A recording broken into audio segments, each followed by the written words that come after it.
Love y'all too. Woo! Ladies and gentlemen,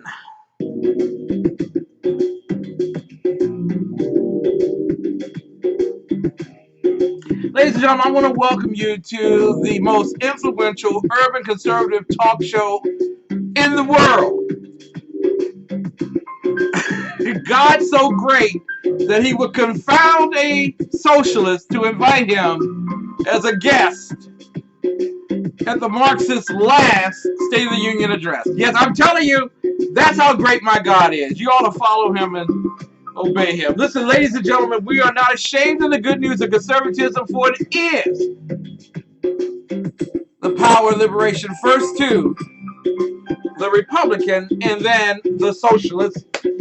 I'm yours truly, the exceptional one, Ken McClinton. Glad to have you in the house. You're at the exceptionalconservativeshow.com, or you're at SHR, or you're at High Plains Talk, or Rebooting Liberty. Wherever you are listening around the world, thank you. You're probably watching via USTREAM or live stream, where my wife, Mrs. Biggs, is watching. Want to thank the lovely, the beautiful Mary Brockman for being in place tonight as my bouncer, as she has been over a number of years. If you diss her, you diss me, you will be dismissed. Kel Fritz, the most glamorous and beautiful woman on radio, produces almost every radio show on Blog Talk. Glad to have you here tonight. And of course, the brilliant and more than competent, eager to please, Dave Milner, who is better known as the unpleasant blind guy. And like I said before, Mrs. Biggs is watching. I want to thank Jackie Benson for the shout out on WRC TV Channel 4 last night. Thank you for covering me.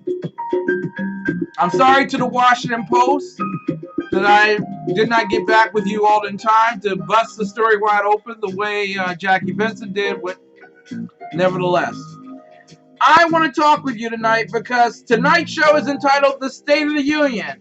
Yeah, I was there.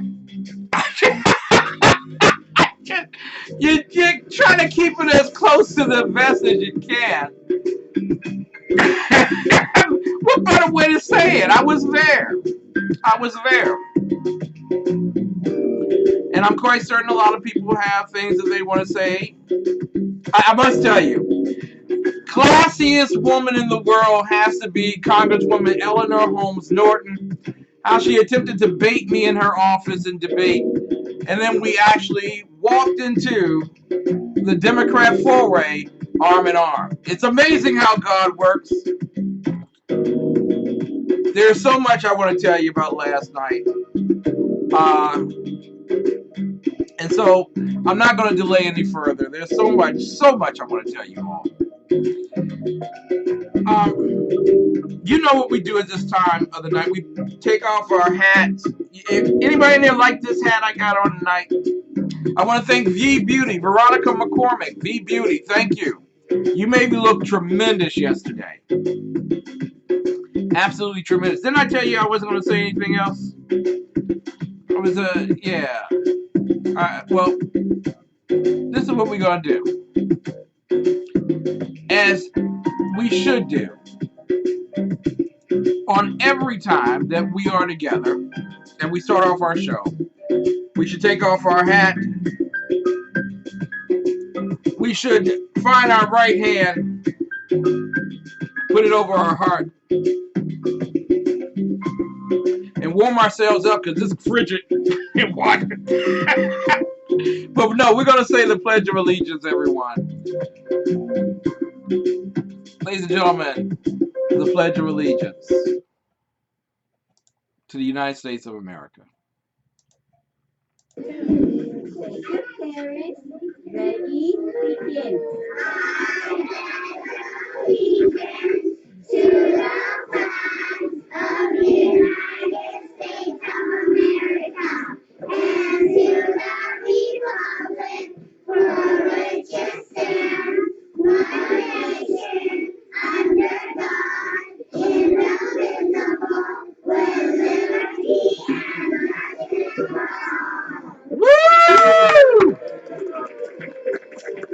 Yay! Oh man, what a wonderful! And it's so great to have all these friends in here tonight because you know what night it is? It's Wednesday night, which makes it Sackheads Radio night. Sackheads Radio with Sackhead Sean, Sackhead Clint, and Free Sacco when he can come in.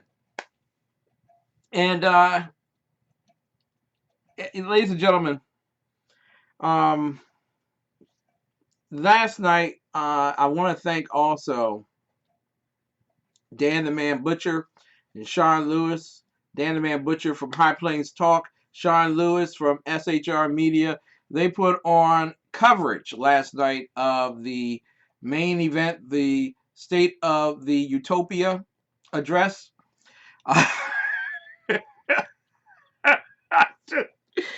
Woo! I'm sorry, but somebody's delusional around here. I don't know. Someone is freaking delusional around here.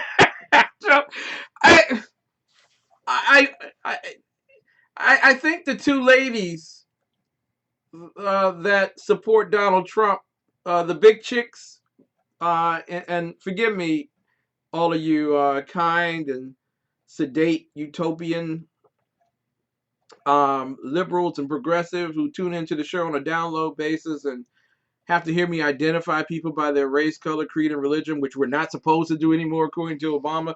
We're supposed to look at each other and say, woman. I don't care. You can't even say gender anymore. So how do you describe somebody? I don't. Anyway, I think those two sisters were sitting up in the gallery with me last night, and it, what a pleasurable evening it was. I got a chance to meet Nancy Pelosi, Debbie Wasserman Schultz, Louis Rodriguez, or whatever his name, Louis Tiant, whatever his name is, from Chicago. I must tell you that in order to be a socialist Democrat, you must be under the size of 5'5". I have never seen such a midget gallery. I was like, you know how the guy shows up in the land of the Lilliputans? I felt like I was like ready for the NBA. I have never seen so many short people in my life. It's amazing. But first, oh my God. It's amazing that these Lilliputians have so much power and authority in the world. Ladies and gentlemen, I want to thank Sackhead Sean and Dan the Man Butcher. Wonderful job last night coverage. I was trying. Some of you all, if you are following me on Facebook or on Twitter, just let me know, because I did my very best last night to try to tweet out what was happening at the event. Last four digits of it. So bathe in a infused burger. Thank you.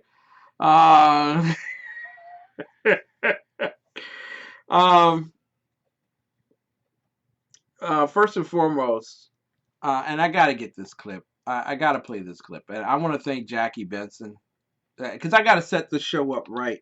Tonight, we're going to have the KRAKEN on our program. Yes, none other than Ralph Chittams Sr. himself will be here tonight. And we're going to have a special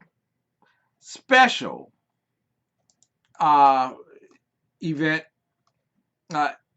None other than my very good friend. I spoke with him this afternoon. He has something big he wants to disclose. None other than my very good friend, Dr. Michael Jones. He will be up at 10:30 p.m. to talk with me tonight. This is a big night. I mean, a lot of people are wanting to be here and talk about last night. First and foremost, I want to set this up for how last night goes.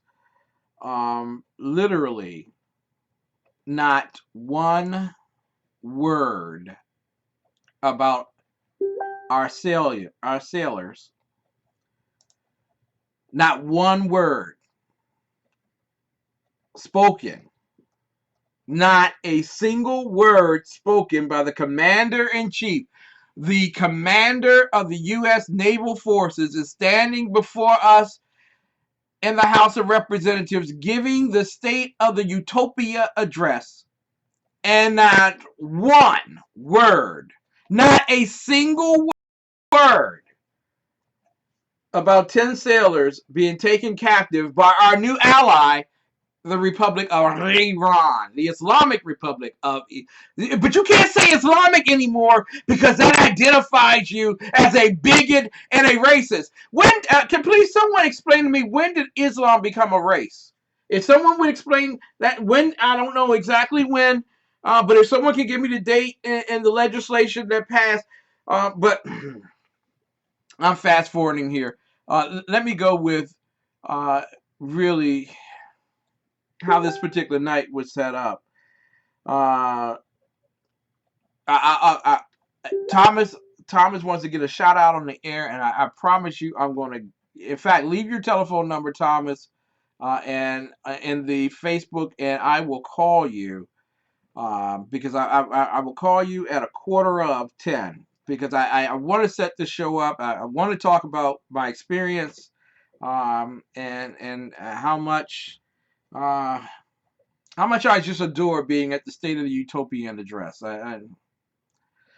Um, but I'm amazed. 10, I mean, because if this was George Bush or Ronald Reagan, and 5 have been taken prisoner, don't you know? Don't you know without a shadow of a doubt that These grand opening. thank you. Don't you know without a shadow of a doubt that they would be talking about that up and down? But they were squeamish last night. They were very squeamish last night. And why were they squeamish? Simply because, okay, they couldn't go to the world and say that we are a great and safe and powerful nation. I mean, if ISIS is the JV team of terrorists, Iran has to be the JV team of militaries. How in the world do you allow your sailors to be caught by the Iranians and the Iranians say that? Amazing. The Iranians say you need to apologize. But let me set this up. This is how it went last night. Union address, and we already know there will be an empty seat in the gallery this evening for victims of gun violence. One seat will be filled by a local father who lost his daughter to a random shooting. The father of reporter Sharnice Milton will be the guest of Delegate Eleanor Holmes Norton. News 4's Jackie Benson just spoke with him on Capitol Hill. Jackie? Well, Jim, Kenneth McClinton says he agreed to be Delegate Norton's guest because he never stops seeking justice for his daughter and other DC homicide victims. 27-year-old Sharnice Milton was a reporter for the Hill Rag and other local news publications. DC born with a master's degree from Syracuse University's prestigious Newhouse School of Communication. She was coming home from covering a community meeting last May, changing buses on Good Hope Road Southeast, when she was struck and killed by a bullet police believe was meant for someone else. Now, police released video of a group of more than a dozen ATV and dirt bike riders, persons of interest, but no arrests have been made in Sharnice Milton's murder. Now, her father hosts a radio show called The Exceptional Conservative, but he says tonight is about Sharnice and others no longer here to speak for themselves. There is no political party for murder. Across the board, whether you are black or white, whether you are Jew or Gentile, homicide is happening in the District of Columbia. It's happening in Chicago. 110 shot over the weekend, 17 dead in the past 10 days. It's happening. And that's not because of someone's color of skin. That's not because of someone's position on the Second Amendment.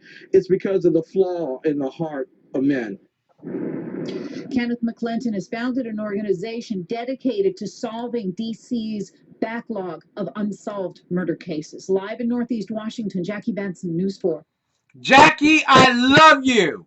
I can't love another woman because my wife won't allow me. But you, Jackie, I love you. Thank you for getting the story out there when the rest of the world was trying to state, it's fine, Thomas, I'm going to bring you on, don't worry. The rest of the world, this is what the rest of the world was trying to say, and I want to thank my very good friend, the KRAKEN himself, Ralph Chittams. Love you, Deborah. Glad to have you here tonight, too. She's in the chat room as well. Listen, the KRAKEN contacted me via Facebook in the morning of the State of the Union address. And you all know, I already told you all the story of how I got picked. And you can go back to the last show, the Monday night show, to listen to that. But my good friend was trying to make me aware of what the rest of the city and the rest of the country was trying to say. They were trying to say that I had jumped ship like C.J. Pearson, that I was a phony conservative, that there was no doggone way that Eleanor Holmes Norton, Congresswoman from the District of Columbia, non-voting, thank God, could have ever picked a conservative to sit in the gallery on a night that the president was going to spend a lot of time talking about gun violence and the Second Amendment. There would be no doggone way. But God. And so, and I'm trying to get to that. Let's see. I'm trying to get that. First and foremost, Veronica McCormick, thank you so much. She got a lot of press and a lot of hits because I sent this message to Veronica. I said, Happy New Year, V. Listen, I may have to sit next to Congresswoman Eleanor Norton at tomorrow's State of the Union address. Is there any way I can see you before work tomorrow morning? This is how V pumped that thing. Veronica McCormick, I love you. You're a great PR person. She said, when you deal with prestigious VIP clients, this is just a minor request. Clients that are willing to pay for my time outside of regular hours. I love my life. Hashtag VBeautyLife, hashtag VBeautyLifestyle, hashtag VBeauty, hashtag salon, so on. Hashtag Capitol Hill, hashtag Congress, VBeauty, the queen of beauty. You go ahead, girl. Smooches, you are awesome. But my very good friend Ralph was making it very plain that there were some who were slanting this particular story. They were trying to make it appear as if I were in the bed with Eleanor Holmes Norton. And I don't mean that metaphor. I don't mean that realistic. I don't mean that any other cavity outside of agreeing with her on gun control. And this is what Ralph writes. I wish I could do this. How do I do this? I can't do that. All right. But I wish I could. For those of you who follow, and you all should come to the Facebook page and just befriend me. There's just so much stuff that I put in there during the course of the day that you all can hear and see. But Ralph Chittam says, Kenneth McClinton, the liberals are spending your attendance in support for Obama's anti-gun executive actions. And so I was like, oh my God, how can everyone knows I am the exceptional conservative. I mean, everyone knows I'm the exception. The Washington Post called me yesterday. I was trying to get across to Capitol Hill, trying to get through security to get to the State of the Union address. The Washington Post is calling. And you know what? Everyone knows. Okay, this is not a surprise. So I respond back to my very good friend, and I say to him, listen, you know me. You know me. I am a conservative through and through. So I put in there, this is why I was chosen, and I put in the testimony of Kenneth McClinton before the D.C. Judiciary. And then after that, I put in the I don't know, the Facebook entry, or I don't know how you the tweet, the what, I don't know what you do. I just enter the stuff. This is why I'm going. And I put in Monday night show with the picture of Eleanor Holmes Norton and Shanice Milton side by side. That's, that's what I put in there. And my good friend, I love Ralph, because Ralph is just straight hardcore. This is what's happening, man. You got to handle this. Okay? See, Ralph said, I know all of that.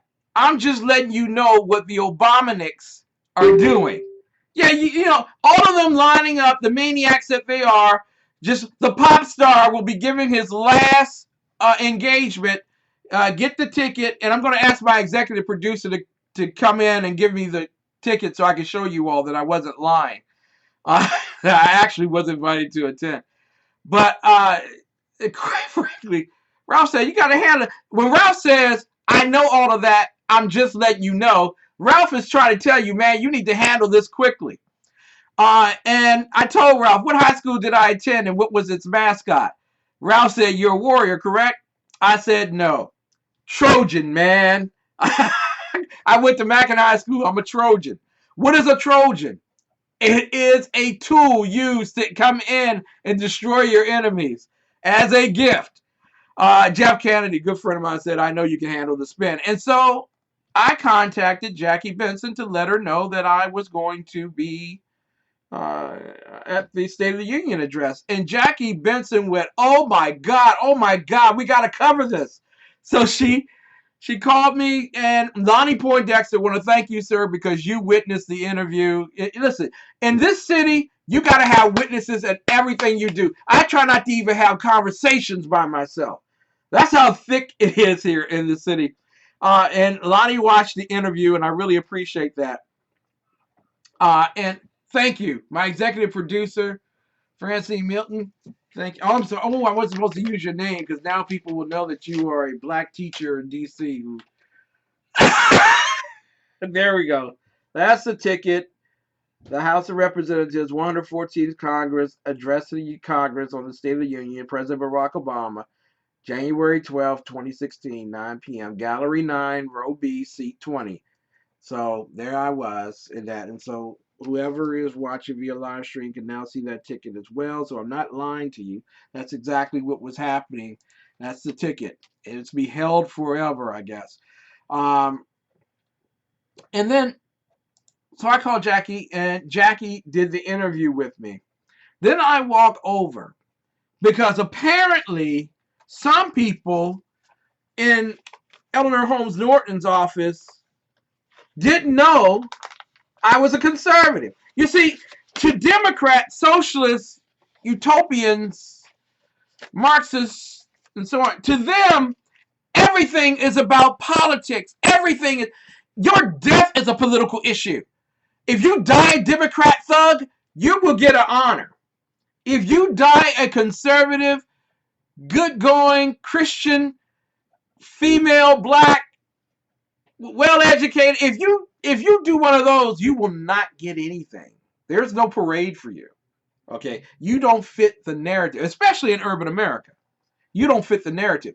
So I walk in with a representative. I won't give his name. Representative. I have his name. I can give you the name, but I'm not going to give you the name. Representative of our office. And one of the first things he says to me is, oh, by the way, we saw Jackie Benson's interview. Thank you.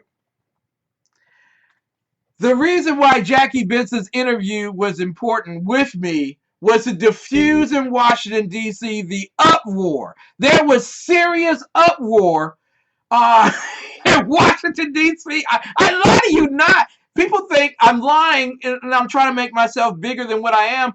And besides the fact that the underground professor calls me Mr. Big, it's not because I'm famous. It's all because of what I eat.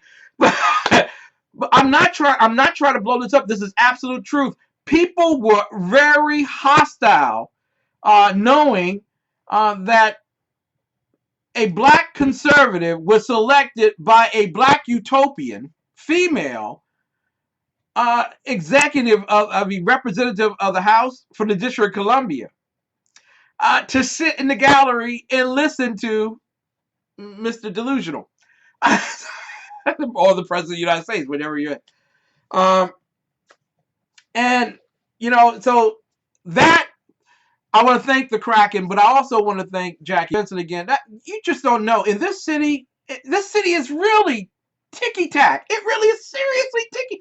We're talking about dead people. We're talking about people who have witnessed children being shot, 9-year-olds being targeted in Chicago, my 27-year-old daughter being killed here in D.C. by gang members. We're talking about a little girl in St. Louis who's sitting on a bed with her mama doing her math work, and the next thing you know, she's gone. That's what we're talking about here. But somehow, it all gets wrapped up in the political flavor. Listen, I'm hardcore Second Amendment. And like I said on my show, which the Washington Post picked up on, I really believe that telling people in District of Columbia that they cannot have a gun precludes them from actually participating in Section 10 of the federal code that allows a militia to be created that is not the National Guard in a city, state, or jurisdiction in the U.S. of A. And I believe that that's unconstitutional.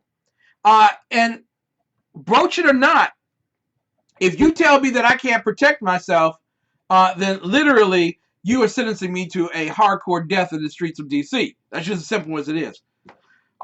And so as I was being walked in, also there was a queasiness about the gentleman, because they were really conservatives. I just want to say this. I gotta go to a break too, and I'll come back and I'll tell you about everything. But literally, the socialists are afraid because God's doing something. I'm telling you, pay attention, people. You should be running the most conservative people in America because the conservatives are about to take over the House. And I'm not talking about Republicans. I'm talking about conservatives can take over the House, they can take over the Senate, and they can take over the presidency. We can turn this country around. When God allows a hardcore utopian like Congresswoman Eleanor Holmes Norton to mistakenly invite the exceptional conservative to sit in the gallery near Muriel Bowser, the mayor of the District of Columbia, and Michelle Obama, that is a sign, baby. What are you waiting for? We'll be back with more of the best in Urban Conservative Talk. You're listening to the Exceptional Conservative Show live from the nation's capital. We're not ashamed of the good news of conservatism, for it is the power of liberation. First to the Republican and then the Democrat. This man just shaved his chest hair into a heart. Oh, you stole mine. Right swipe. Right swipe. Right swipe. That kind of looks like my sister. It does. But I know she's not. He's cuddling a kitten. Oh my God, I'm gonna eat their faces. Oh, she's hot. Oh, wait a minute. That's a lollipop. Oh, that is not a lollipop. Left swipe. Left swipe.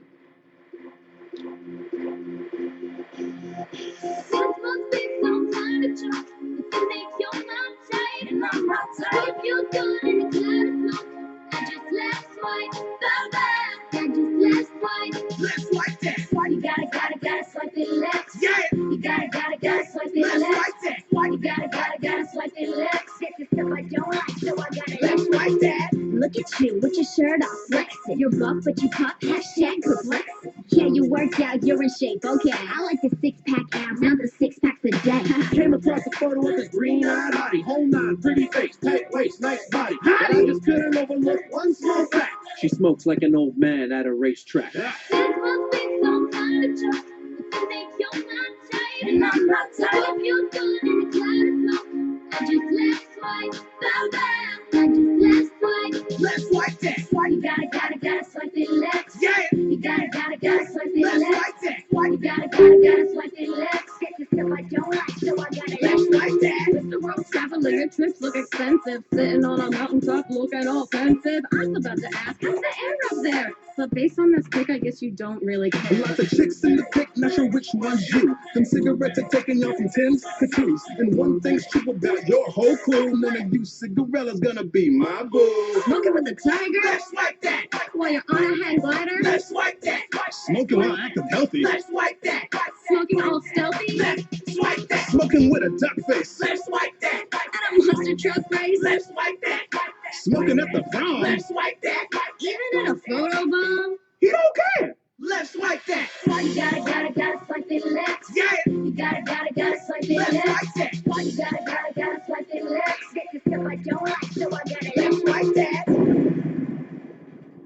You gotta swipe it left. Yeah. Hashtag. I'll never remember you.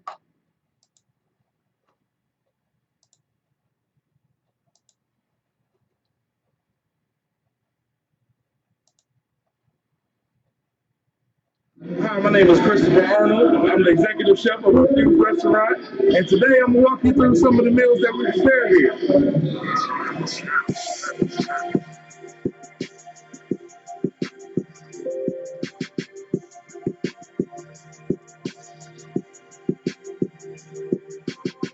We're making a pizza. We use fresh Italian sausage that they cook here and spice it up. Our pizza dough is in-house made. Our pizza sauce is in-house made. So everything is fresh and ingredient.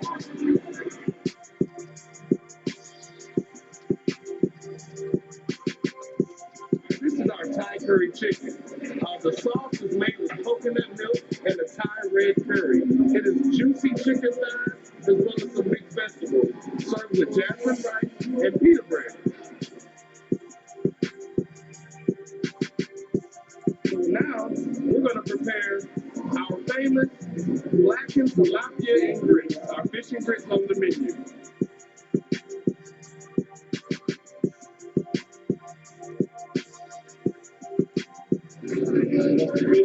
And our meal will be complete.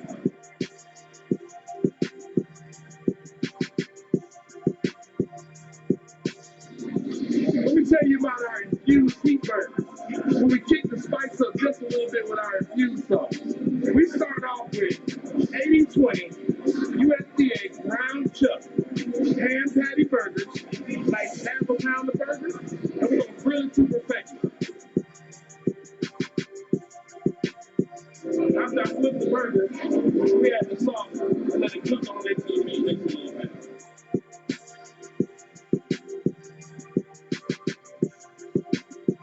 We're going to add a little bit of pepper jack cheese to this burger, spice it up a bit.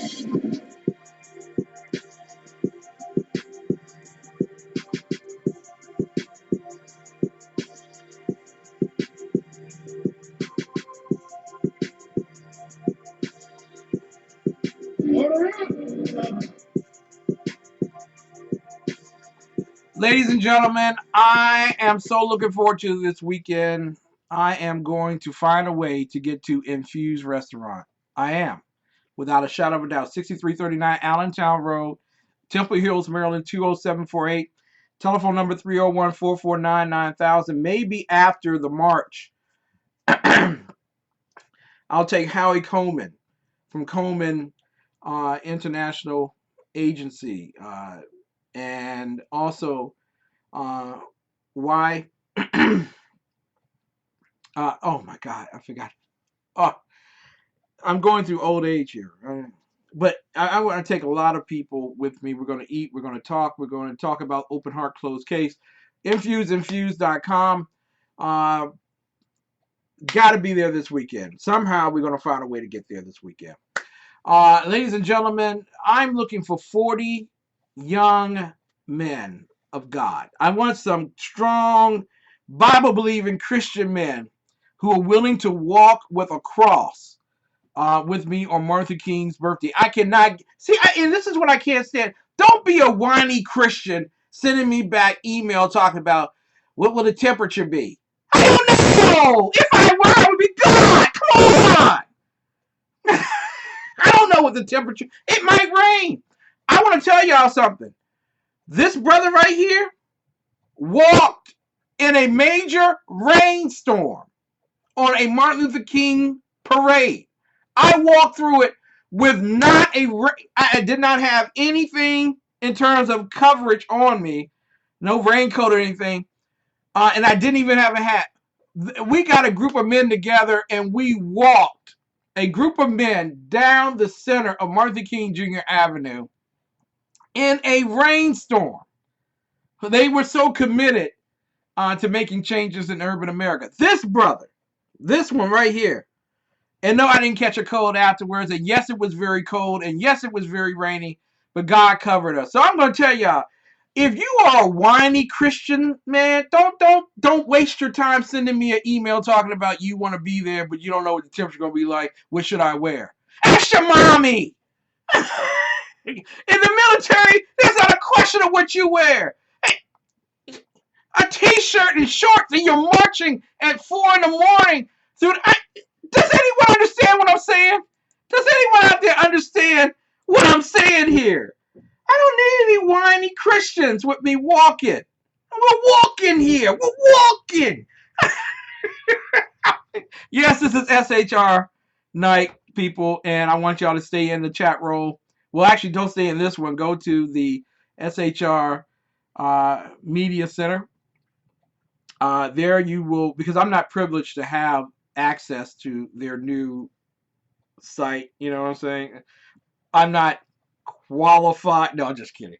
But don't stay in this chat roll. Go to the chat roll in which you can actually watch.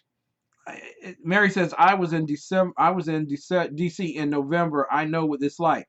Thank you, Mary. Mary knows it. Mary is 16 years old. Wink, wink. And she understands. Don't be no whiny Christian. I'm trying to change a culture. I don't need you to be one of them buff brothers.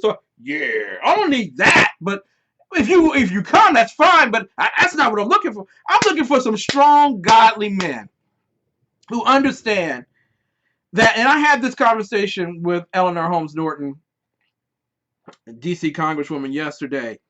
That the problem we have is a God problem in DC, and she kept baiting me to debate her on. Here's a question right here, and I'll keep the rest of the conversation private. But why are you a Republican? Why are you a Republican? You know, this is when a socialist walks up to an African American, which I think is really racist, but they don't know the difference. The presumption is, why? I mean, did your mama drop you or something? Did you have a birth defect? Maybe there's something wrong with you. It's like you're trying to out me out of the closet or something here. I mean, you got greater love for homosexuals than you do for conservatives. It's amazing to me. And a simple response back to them is that I'm not a Republican. I am a conservative who votes Republican. Meaning that my conservative principles stay with me even when I get outside of the voting booth. That I don't have to go to a convention in order to identify myself. My conservatism is a way of life. The first thing about it is that there is an understanding that there is a moral order, that there is a moral authority. And that authority can't be the hands of man, it must be the invisible hand of God. So that's the first thing you have to understand. The second thing you have to understand is that it's not a disease to be a conservative, and it's not a disease to vote Republican. It really is a matter of free thought. She referred to me as, you must be a really independent thinker. I'm a free thinker. I think of freedom. I think of liberty. I think of justice. I think of the Constitution. I think of the original intent. Those are the things I think about.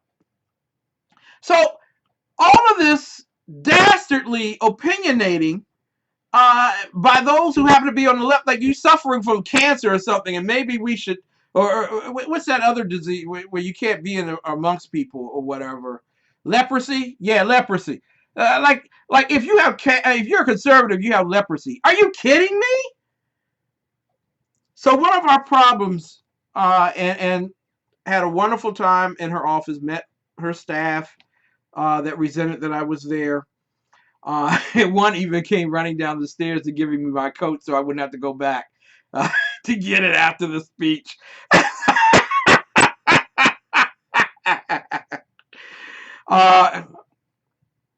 So, the whole concept, and when we were walking, is that we could finally come to an agreement before we got to the place in which there was a some type of celebration or whatever, or I don't know.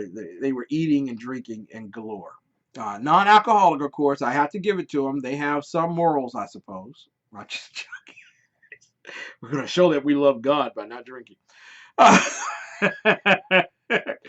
So the whole concept here, before we got together and as we were coming off the elevator, is that we could agree that while we may disagree, I believe that it's a God heart issue, and you believe that maybe, changing the Second Amendment is going to change the outcome of things. The absence of the father in the home is the greatest deterrent to there being peace and prosperity in urban America. Can you believe that? Before we got off the elevator, she and I could agree on one thing. The absence of the father in the household was the major reason for the discord in urban America. Now, if I say some things in jest, and I say some things for entertainment galore, but on this one, you can take me for every grain of salt. There were people who were afraid that I was going to this event. They were afraid that I was going to attack Eleanor Holmes Norton, and then I would get into a big debate and argument with her. Excuse me, baby, I'm a gentleman. Okay? All right? I'm a gentleman. I don't have to knock you out with my fist. I can do it with my tongue. Hey, no. So, listen.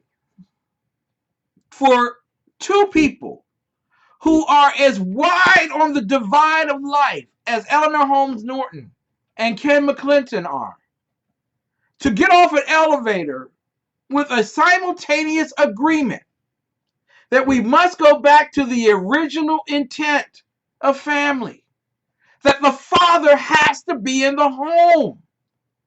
You want to end gun violence? Put daddy back there. You want to stop your baby from getting out prostituting? Put daddy there. You want to stop your baby from selling drugs? Put daddy there. The problem in Black America is 69% in DC. 69% of the women are single with children. And 89% of those children happen to be involved in the judicial system. I'm talking about child support and criminal issues.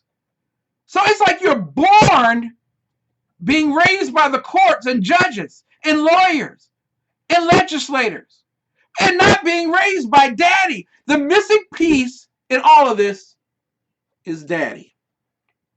So when I come on here and I say I need 40 strong men, I don't care. I got Howie Coleman's coming in from Myrtle Beach, South Carolina. Let me see. Who else is coming in here? Why? YG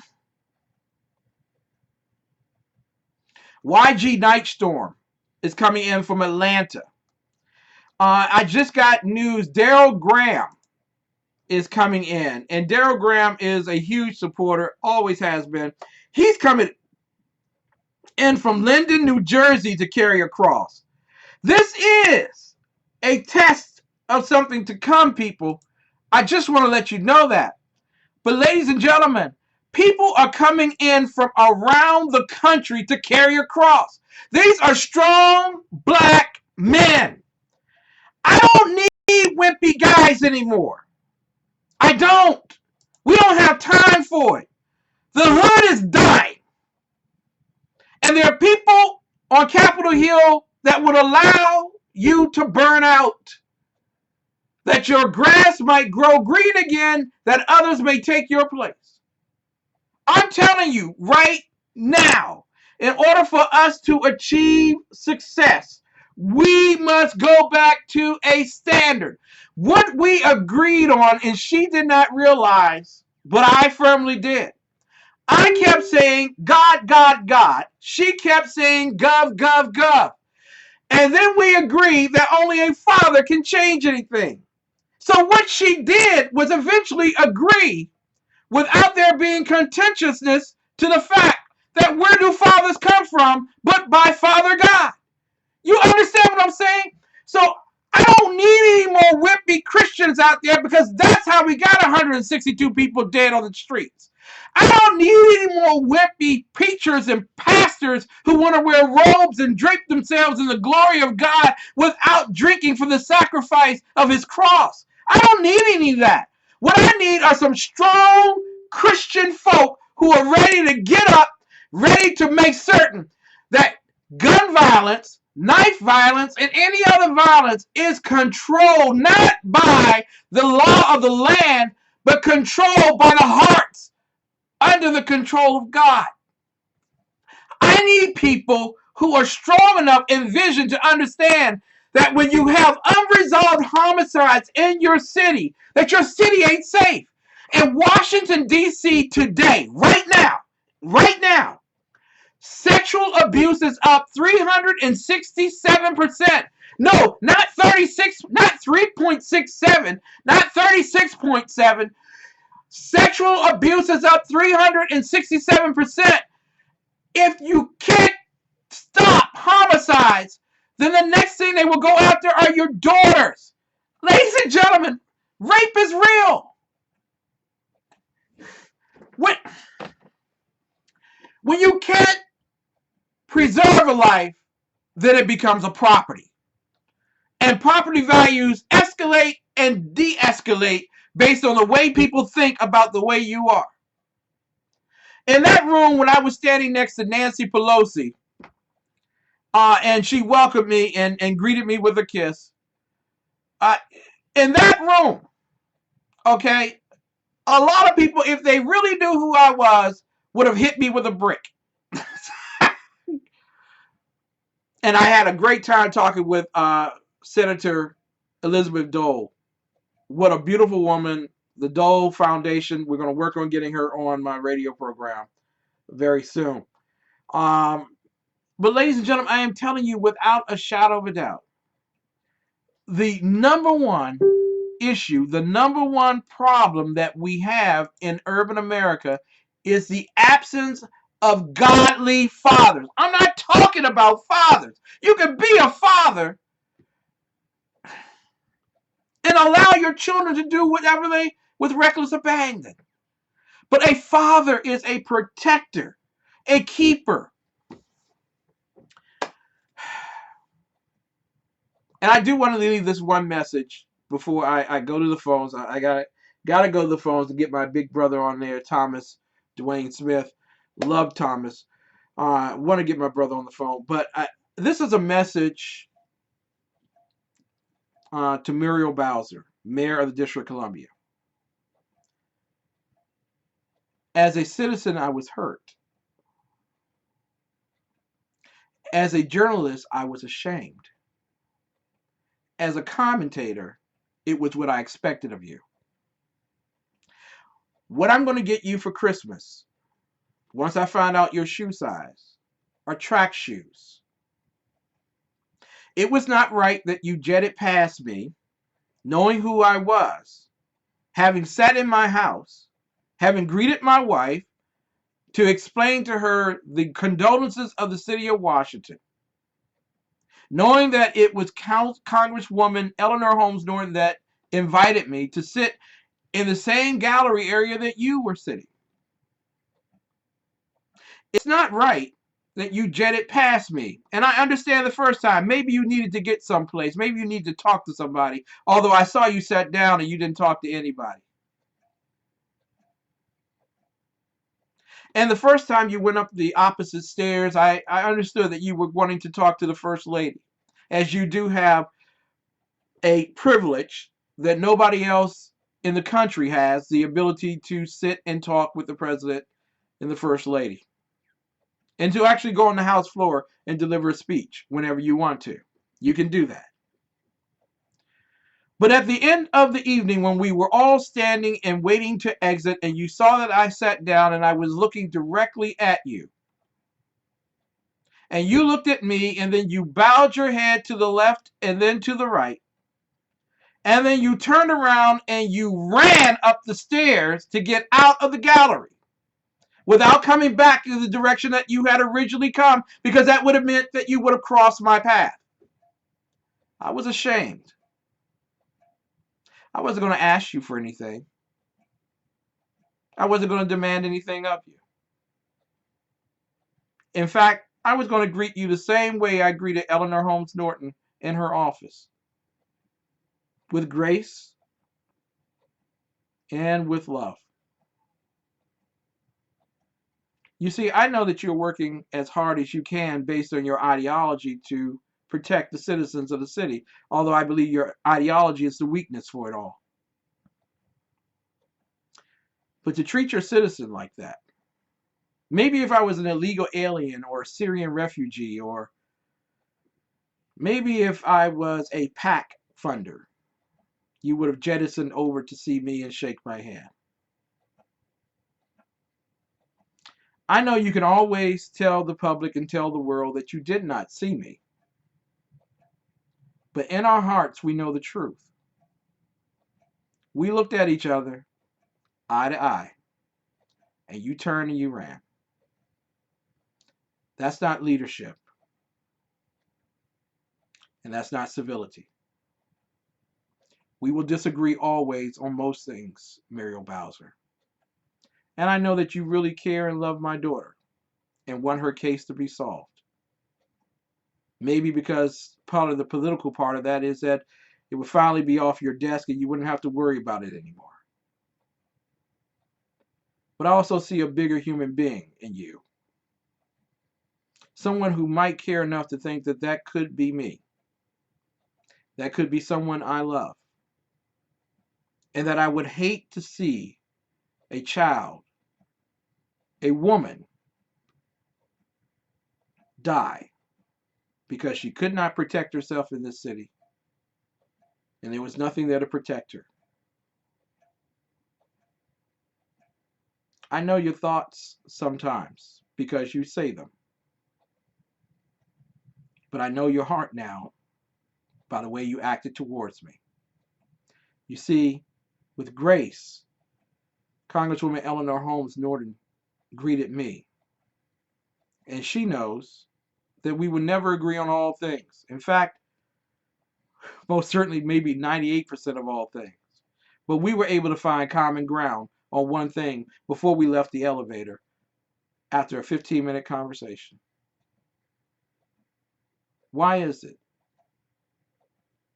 that the leader of the District of Columbia, the leader of the nation's capital, would turn and run away?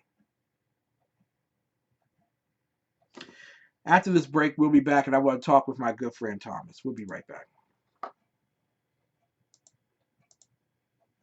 Hi, my name is Christopher Arnold. I'm the executive chef of Infused Restaurant, and today I'm gonna walk you through some of the meals that we prepare here.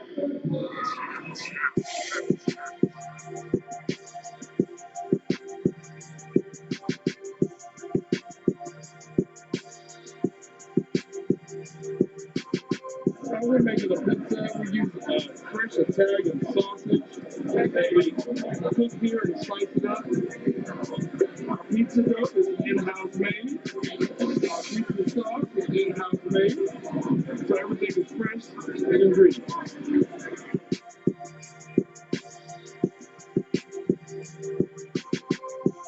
This is our Thai curry chicken.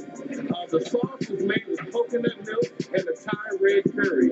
It is juicy chicken thighs as well as some mixed vegetables, served with jasmine rice and pita bread.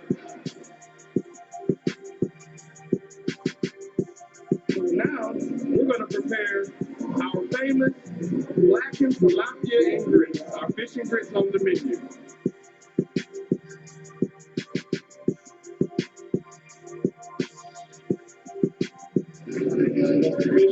And our meal will be complete.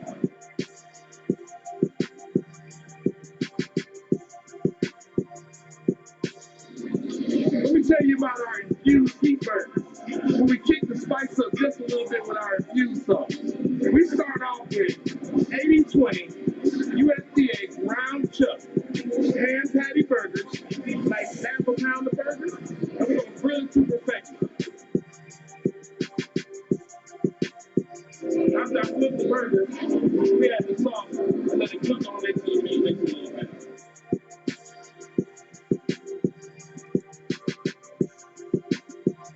We're gonna add a little bit of pepper jack cheese to this burger, spice it up a bit.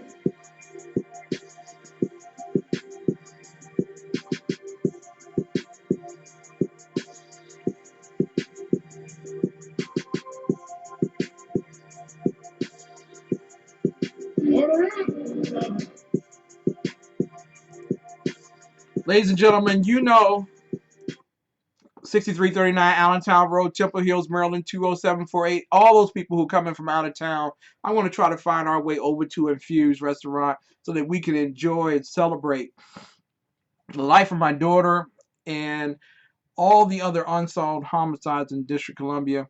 And for all those who are carrying their crosses, we love you dearly. 6339 Allentown Road, Temple Hills, Maryland, 20748, 301-449-9000. You don't have to wait for a march.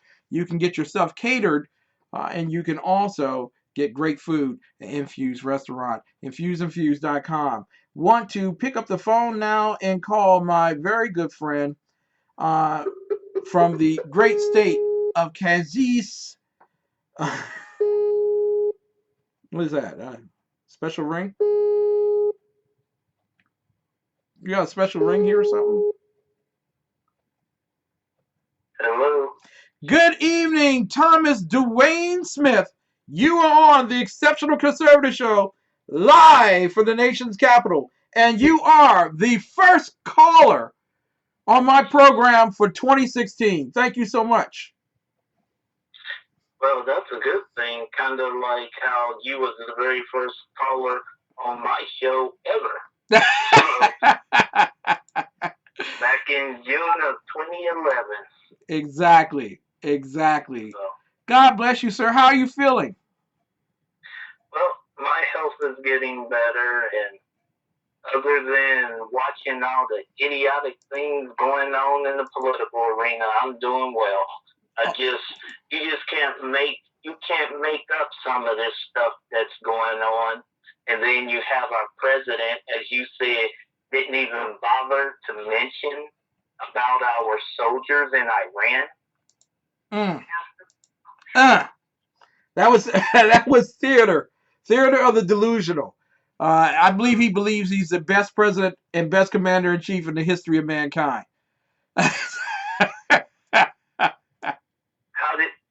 But Kenneth, I really don't get it, and it's really a sad commentary what you just shared when the mayor of D.C. walked right past you and couldn't even stop for a moment to just greet you. I mean, I feel for you as a conservative who lives in Washington D.C. because I would feel like I couldn't take enough showers having to live around so many crazy liberals like that. Well, many of them are well-intended, and many of them are delusional in the fact that what they've been doing for the past 60 years to urban America and to black Americans has been successful. But Tavis Smiley and the NAACP will tell you that Barack Obama has been the worst thing to blacks since Jim Crow. So eventually they'll catch up and realize that. Wait, did you just say that they're coming out and they're admitting that now, or are they still delusional themselves? No, they are admitted. Tavis Smiley and also the NAACP has admitted that Barack Obama has been the worst thing to black Americans since virtually Jim Crow. I mean, the economy is bad for us. The job situation is bad. I mean, come on. I mean, it was a theater in the round at the House of Representatives last night, listening to him speak. It really was. Right.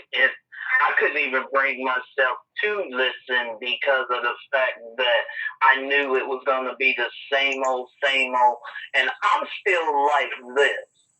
Every single time there's another mass shooting, the very first thing out of their mouth, gun control. We gotta control the flow of guns.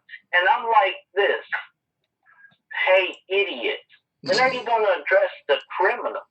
Or, well, that person that shot those multiple people, that's just dealing with mental illness. So we got to give more money for mental illness. Last time I looked, Ken, aren't all criminals mentally ill? I would think so. I would think you have to lose your wits to want to kill somebody. Exactly. And apparently somebody is in their right frame of mind. Let's talk about San Bernardino for a minute. Come to find out, my friend Nicholas, he was actually the target of that whole thing because he was a Messianic Jew. Yes. But from what I hear, President Obama invited a guy from San Bernardino because that said guy lost his boyfriend in that attack. You can't make this stuff up. You can't. And I was actually there with a number of individuals who lost loved ones thanks to gun violence, and a gentleman who actually suffered from gun violence who was in a wheelchair. And to see that he was struggling just to eat. This is not a Republican or a Democrat thing. First and foremost, I'm quite certain that if he had the opportunity, he would have wished, despite his ideology, that he could have defended himself. Exactly.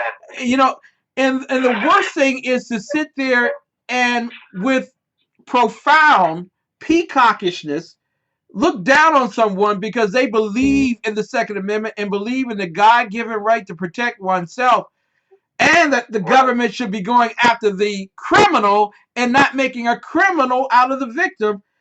It's audacious and it's unnecessary. And those individuals on the opposite side, as much as they wanted to taunt, as much as they wanted to, encourage me to debate them, were very flabbergasted over the fact that they could not. The bottom line is the results in the room stand for themselves.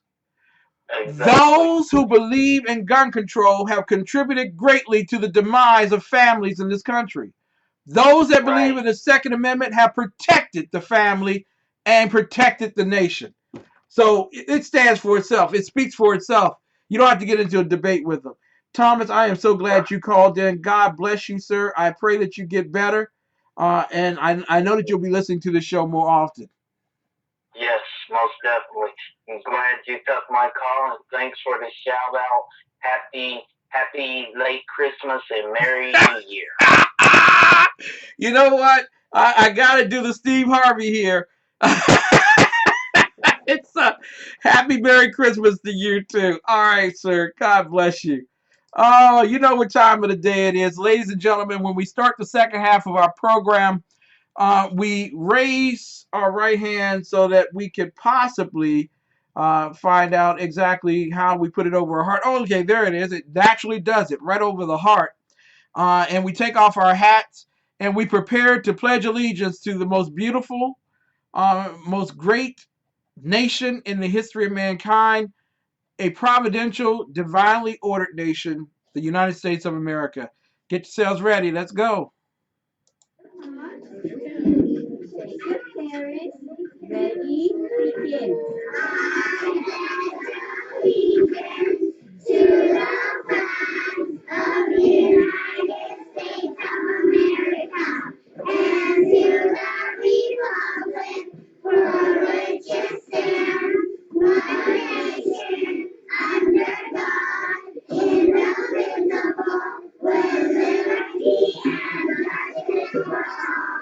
All right. Woo! Wow. Someday there'll be Muslims and won't have to do that. Ladies and gentlemen, welcome to the Exceptional Conservative Show on SHR Night in America, live from the nation's capital. We are not ashamed of the good news of conservatism, for it is the power of liberation, first to the Republican and then to the Democrat.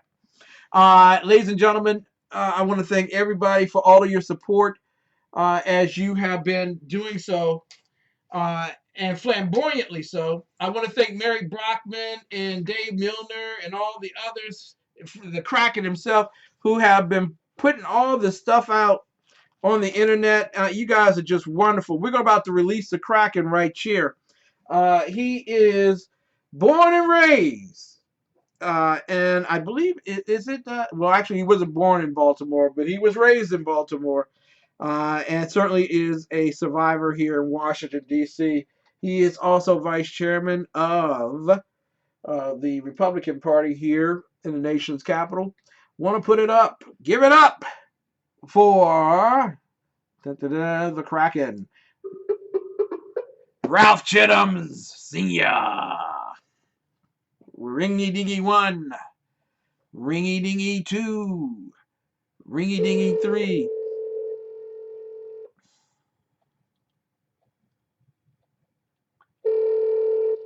We are calling the Kraken. Good evening. Good evening. Good evening, sir. The Kraken is being released all over the world. Yes, none other than Ralph Chittams Sr., the D.C. chairman of the GOP. Good evening, vice chairman of the GOP. I'm sorry. I keep prophesying. You'll get that right one of these years. I wonder which way. Yes, sir. How are you? And your thoughts on the state of the Utopian address? Well, I'm doing a lot better now. The Pepto-Bismol has finally settled my stomach. My blood pressure medications kicked in, so I'm back to being on an even keel. All right. Now, there are some points. Now, I was told that the president was going to spend a lot of time talking about gun violence. I'm going to give you his only quote regarding gun violence: protecting our kids from gun violence. That was it. That was it. There's nothing more. So did I waste my time coming all the way up there, getting dressed and shaved and everything? Well, no, you didn't waste your time because, your quiet presence sent a message. But what this self-serving, egocentric speech proves is that this president cares nothing about anyone but himself. When was the last time you saw a State of the Union where the president did not acknowledge the guests that he invited to the State of the Union? Thank you. He acknowledged one guest that was there. He didn't even explain why the chair next to his wife was empty, and all he did basically was play with himself all night to make himself feel better. You probably saw the black thing underneath him during that time period. There were 4 questions that I suppose he got to, and I want to go over those with you tonight. The first one was, how do we give everyone a fair shot at opportunity and security in this new economy? The second one was, how do we make technology work for us and not against us, especially when it comes to solving urgent challenges like climate change? Thirdly, how do we keep America safe and leave the world without becoming its policeman? And finally, how can we make our politics reflect what's best in us and not what's worst? Well, let's start off with the first question, sir. Your response. You're not as pretty as Haley down in South Carolina, but we'll take it. How do we give everyone a fair shot at opportunity and security in this new economy? Well, the first thing is you can't. Because it's individuals to take advantage of the opportunities that are placed in front of them. And there are some individuals where if you gave them a 90-yard head start in a 100-yard race, they sit on their fat behind and wait for someone to try to push them the last 10.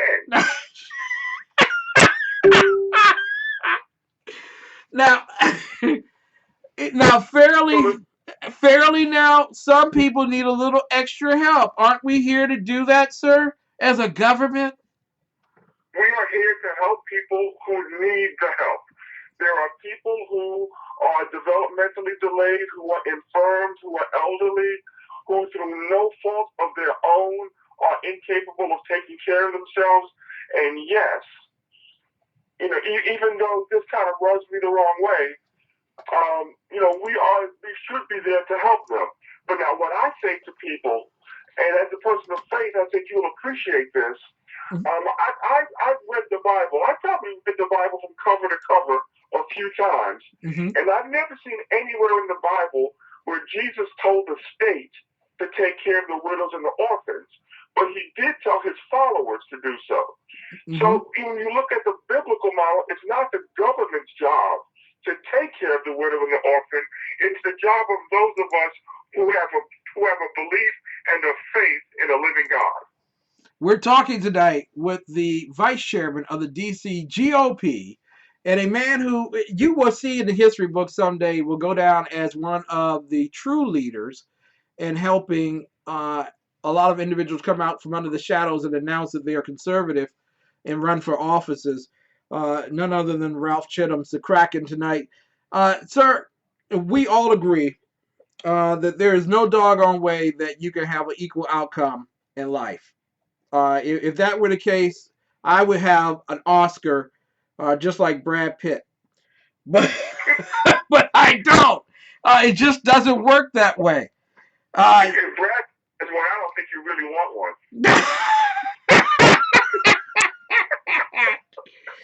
I won't go there with the statement I was going to make because I get in trouble with my wife. But second, how do we make technology work for us and not against us? Well,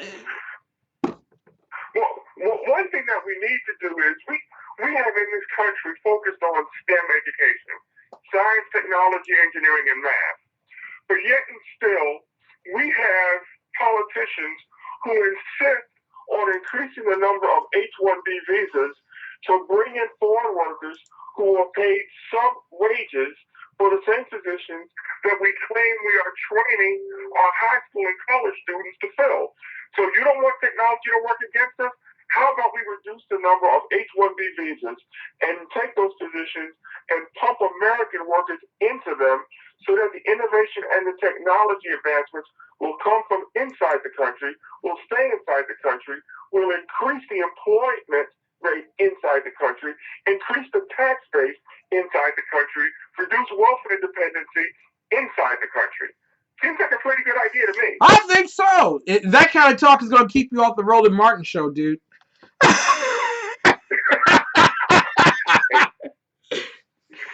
When they bring me on, they get what they get. They get what they get. And congratulations to you. You were on twice in the past 1 week for the Roland Martin News One show, right? That is correct. Yeah, they had me on Thursday, and then before the sun set that Thursday, they asked me to come back the following Monday. So, hopefully they're seeing the light. They will. And I watched the clip of you. And quite frankly, it was embarrassing to see the young lady. She was a doctor, right? A PhD type person or whatever. And she, whatever. Yeah, whatever. It was the whatever part. And she looked like she was really taking some Vaseline to put on her face and taking her earrings off to argue with you. Man, you really brought out the wildness in that woman. Well, the problem was she opened her mouth on a subject matter about which she had absolutely no knowledge, which was guns. And she started talking about people going to gun shows and buying guns online without, having to produce identification and everything else. And I just pointed out to her that what she was saying was factually false. And then I said to her, which really tipped her off, is I go to gun shows. And as a person who lives in an urban center, I have never seen Pookie and Ray Ray go into a gun show to buy a weapon.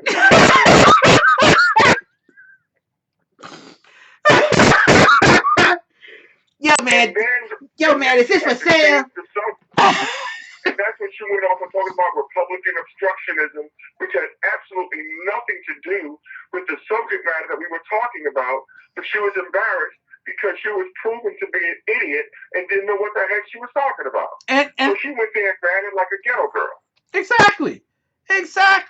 And it was amazing. You all have to go back. And if I can find that clip during the next commercial, I will play it for you. And if Ralph could put it in there, and then I could click it or whatever.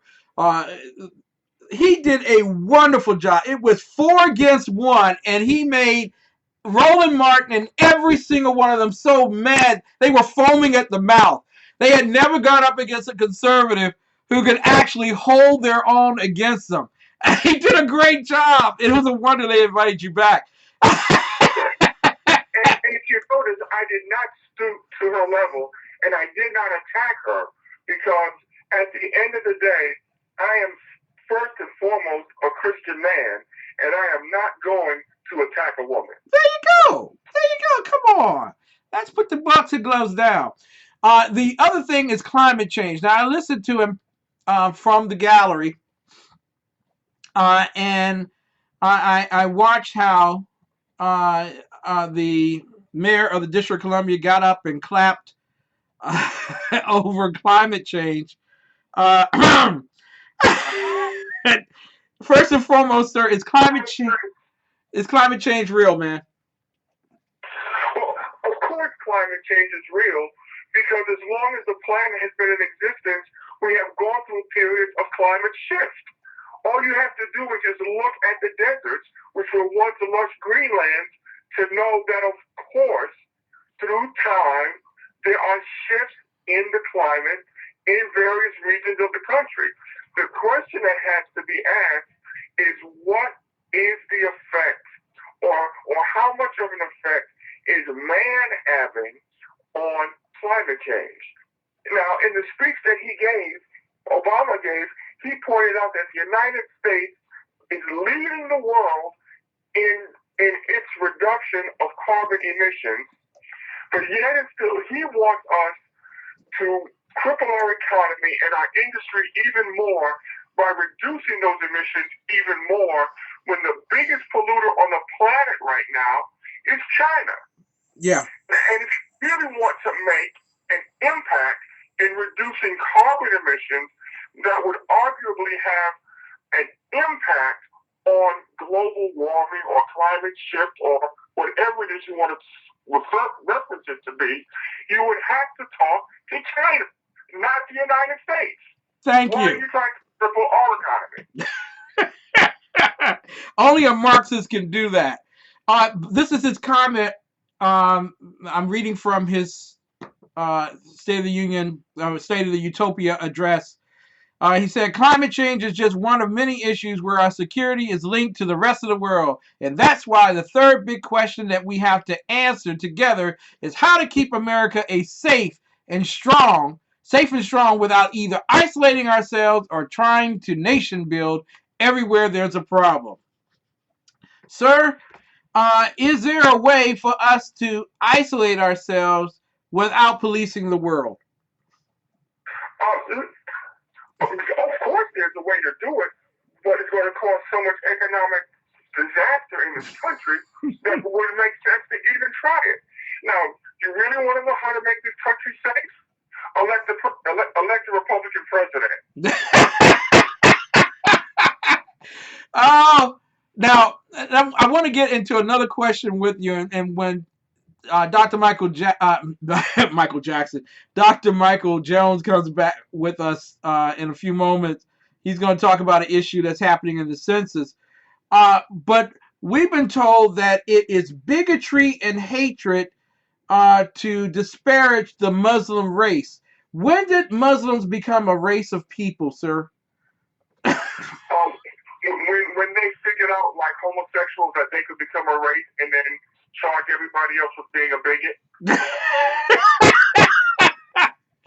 Is it dangerous to have a president who, to this day, a day after 10 sailors were captured by the Islamic Republic of Iran, can't say the word Islamic terrorist or the phrase Islamic terrorist? Is there something wrong with a commander-in-chief that isn't real like that? Of course there's something wrong with him. But he can't say Islamic terrorism, but yet and still he insists on using the term ISIL, which by its very definition means that you do not recognize the right of Israel to exist. Mm-hmm. Exactly. There's something wrong with this man. Now, And wait, and since you brought that up, let's just go in all the way. He's talking about how great Iran was because they released our sailors and they did this and they did that and they did the other. No, the Iranian government violated the Geneva Convention, which prohibits the use of using captured military personnel in propaganda videos or in a way which demeans or degrades them. And by showing them on their knees with their head behind over their head with their ankles folded and forcing an American woman to wear a hijab was a direct violation of Geneva Convention. So much for our ally. there you go. Very well said. I want to go to this portion of his speech. We're talking with the vice chair of the DC GOP, Ralph CHITTAMS Sr. It is a portion of the speech in which he was giving us the image of the future. And he says, His Holiness Pope Francis told this body from the very spot that I'm standing on tonight that to imitate the hatred and violence of tyrants and murderers is the best way to take their place. When politicians insult Muslims, whether abroad or our fellow citizens, when a mosque is vandalized or a kid is called names, that doesn't make us safer. That's not telling it like it is. It's just wrong. So, and he received a great deal of applause from the left side of the room. But here's my query here. The Constitution says that the job of the commander-in-chief is to protect and to serve, protect our borders, protect our nation. When there is a certain sect of people that constantly do the same thing and expect us not to express disenchantment with their behavior, is it not our right as we the people to identify that group of people and try to prevent them from coming into our country to destroy it? Of course, it's our right to call it out what it is. Look, the first thing they tell you is you can't fight something if you don't identify and define what it is you're fighting against. And right now, we're fighting against Islamic fundamentalism. Notice what I said. I said Islamic fundamentalism. I did not say we were fighting Islam. I did not say we were fighting Muslims. I said we were fighting Islamic fundamentalism. And if you know that's what you're fighting, then that's what you look for, that's what you deal with, and that's what you bomb the hell out of. Bingo. But wait a minute. There'll be collateral damage. Innocent people will die. Aren't you evil for thinking this way, sir?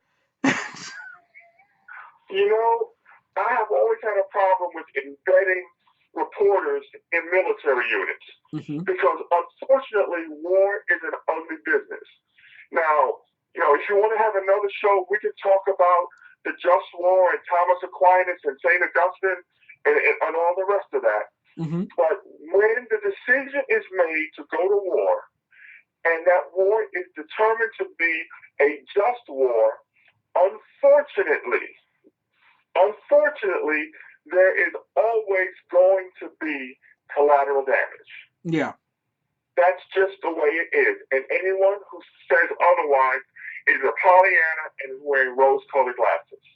And he does, because based on the final lines of his speech, and this is how it goes, and I want your commentary on it, that's the America I know. That's the country we love. Clear-eyed, big-hearted, undoubted by challenge, optimistic that unarmed truth and unconditional love will have the final word.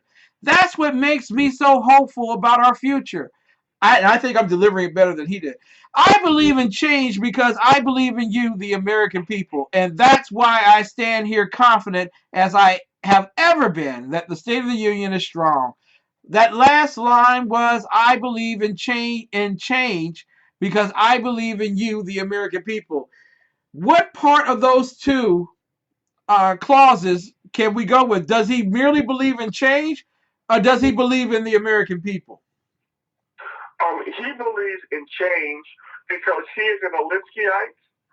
He is executing the Cloward-Piven strategy to completely destabilize this country and bring about a socialist, in his mind, utopia. But going back to this whole speech about, collateral damage and, we don't believe in collateral damage and, we're going to do this and we're going to do the other, then please explain to me, Mr. President, Hiroshima and Nagasaki. In one word or less, sir. Go for it. That was a long speech, man. I was dozing for a second or two. Now, I want to ask you finally, and then I want to give you some props for something else, but I want to finally ask you, he spent a lot of time talking about Muslims. What part of the speech did you hear about Christians? He doesn't care about Christians. He doesn't care. He doesn't care that the Yazidis are being exterminated. He doesn't care that the Syrian Christians are having the letter and Nasri painted on their door, marking them for rape, extortion, murder.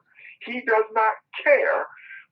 His State Department does not admit Christians into this country as refugees, but yet and still will throw open the door to radical Islamic extremists.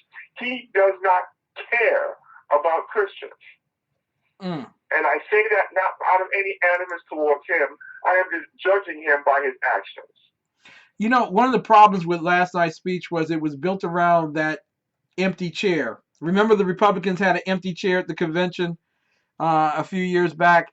And I forget the gentleman that was speaking. Clint Eastwood. Yeah, that's the ticket. Clint Eastwood was speaking.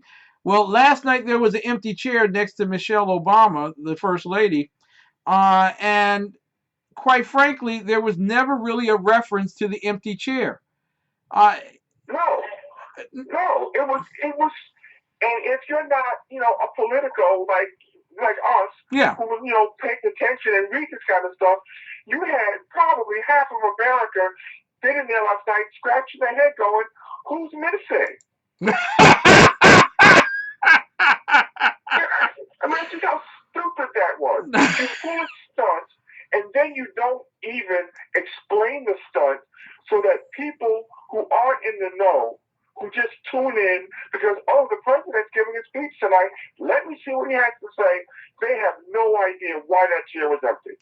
What's real sad is that Shanice Milton and so many other unresolved homicides around the country, over 200,000 in the past 20 years, I appreciate the intention, but the disrespect of not speaking to that was quite an embarrassment. But in addition to that, that silence on the empty chair speaks to the silence in the empty womb. Can you make that comparison for us, sir? Well, the fact that he didn't even acknowledge the chair means that he doesn't care that 162 citizens of the District of Columbia were murdered last year. He doesn't care that approximately 350 citizens of his alleged hometown, Chicago, were murdered last year. That already in this calendar year, Chicago is already again exploding. It just shows that this president only cares right now about himself and his legacy, and he will step over and step on anyone and any issue if he thinks it will make him look good for history. Sir, we got people coming in from Arlington, Virginia, from Linden, New Jersey, from Atlanta, Georgia, from Myrtle Beach, South Carolina, to carry crosses. And that's for the Martin Luther King Day Parade on Monday, the 18th. At 9:30 a.m., we'll be assembling at the United Black Fund office on 2500 Martin Luther King Jr. Avenue Southwest for the Peace Walk. We're looking for 40 God-fearing men to attend and carry a cross. Sir, I want to thank you for getting the Missionary Baptists of the District of Columbia to participate in the activity. Have any of them actually reached out to you? I haven't received any word just yet. But now I'm going to cost myself. I'm not getting any preaching engagements in this city probably for the next 2 years. That's it. I put that out I put a posting up for their Facebook page. The moderator has yet to post it to their page.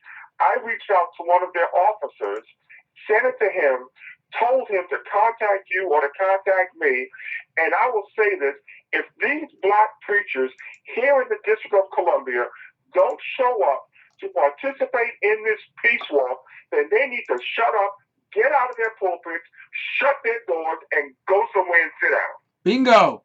Well said, sir. Well said. The best friend, DC Vice Chairman, and a great pastor in his own right, Ralph Chittams Sr. How can people get in contact with you, sir? Facebook and Twitter, RJCHITTAMSSR for Ralph J. Chittams Sr.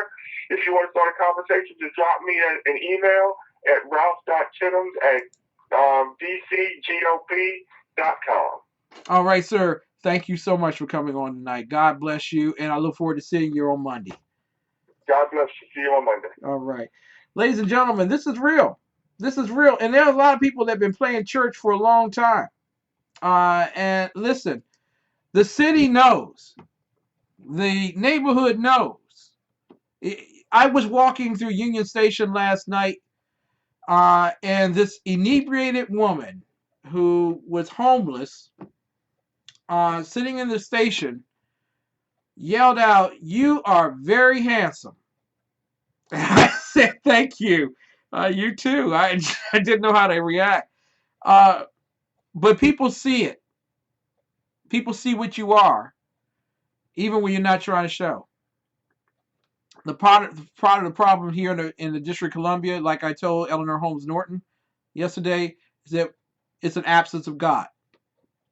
The Bible-believing men need to be in place to help, to protect, and to serve. We'll be right back right after this message. You critics don't define our honor. You try to shame us for doing our job. You teach children to fear us, crowds to attack us, and good people to doubt us. But we will never back down from our sworn duty to uphold the Constitution of the United States of America. We wake up every day, put on our badge, strap a gun to our hips, kiss our families goodbye, and put our lives between the law-abiding and any criminal who threatens their rights.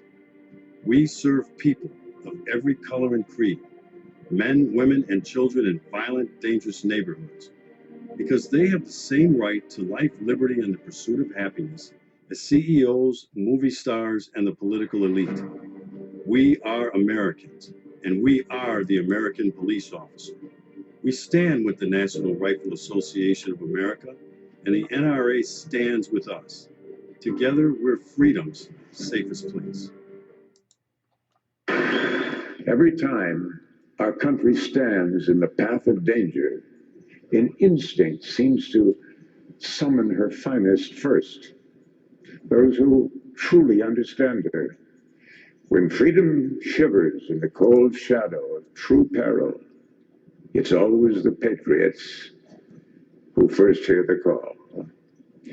When loss of liberty is looming, as it is now, the siren sounds first in the hearts of freedom's vanguard.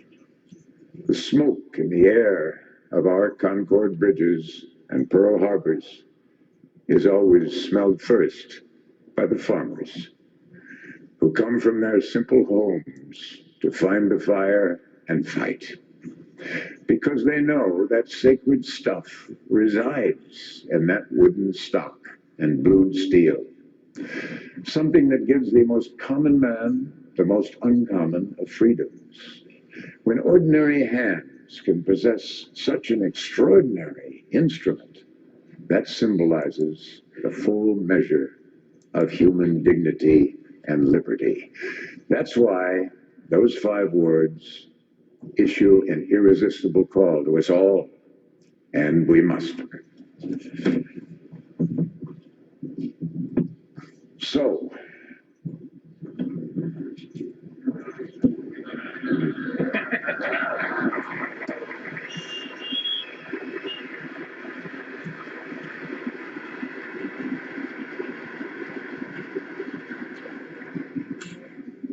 as we set out this year to defeat the divisive forces that would take freedom away. I want to say those fighting words for everyone within the sound of my voice to hear and to heed, and especially for you, Mr. Gore. From my cold, dead hands.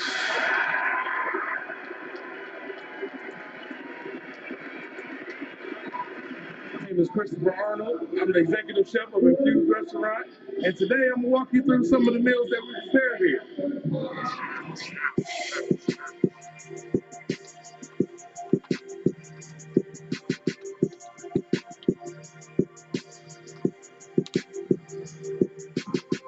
We're making a pizza. We use French Italian sausage that they cook here and slice it up. Our pizza dough is in-house made. Our pizza sauce is in-house made. So everything is fresh and ingredients.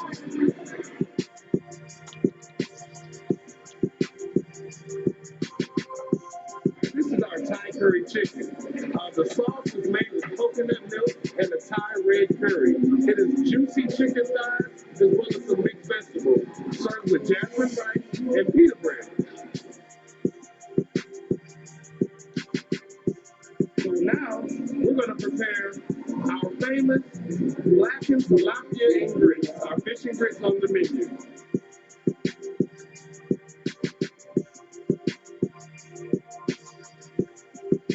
Fish and grits, and our meal will be complete.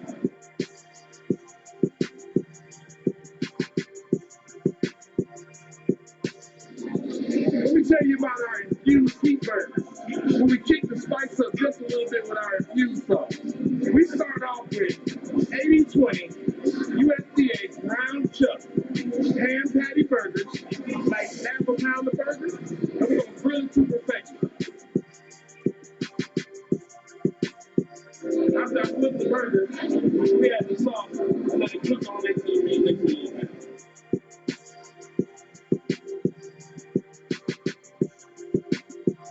We're gonna add a little bit of pepper jack cheese to this burger, spice it up a bit.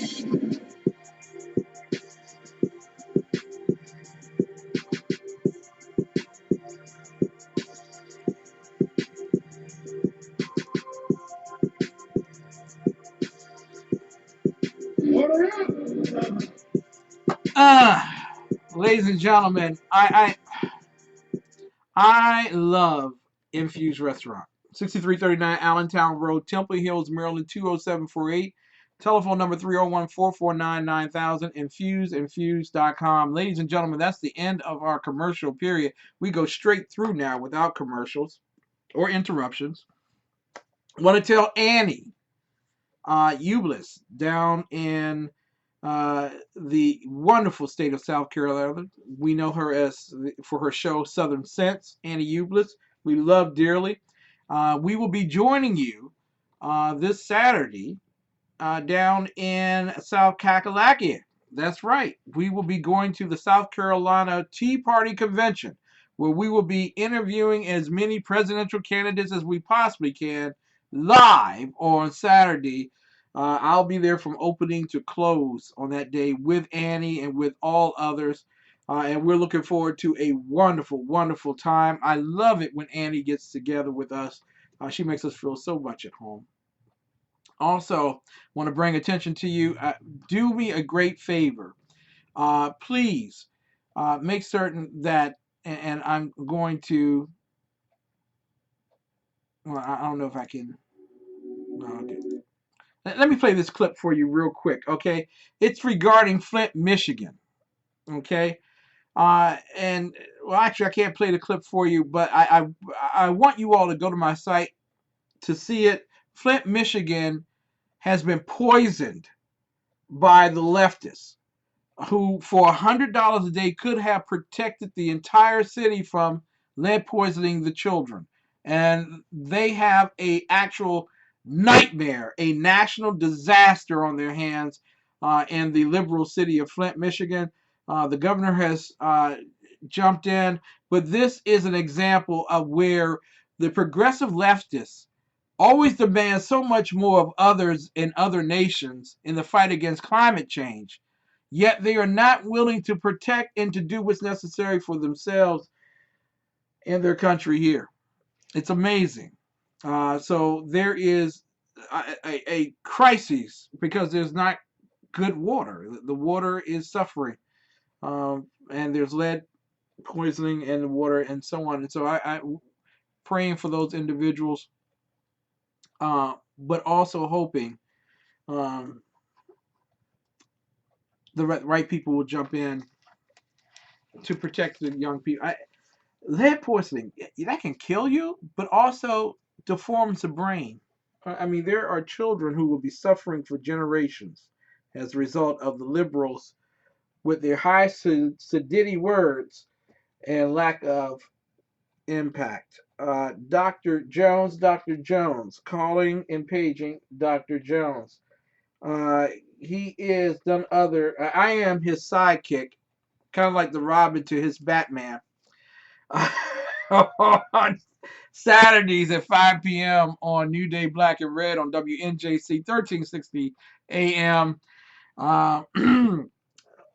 In the home of the benevolent dictator, none other than Rick Trader. Ladies and gentlemen, we are contacting, without further ado, Dr. Michael Jones. Dr. Jones. Please leave your message for 81789. Now you see that? You see that? Dr. Jones. Dr. Jones paging Dr. Jones. So apparently we will not be talking with Dr. Jones tonight.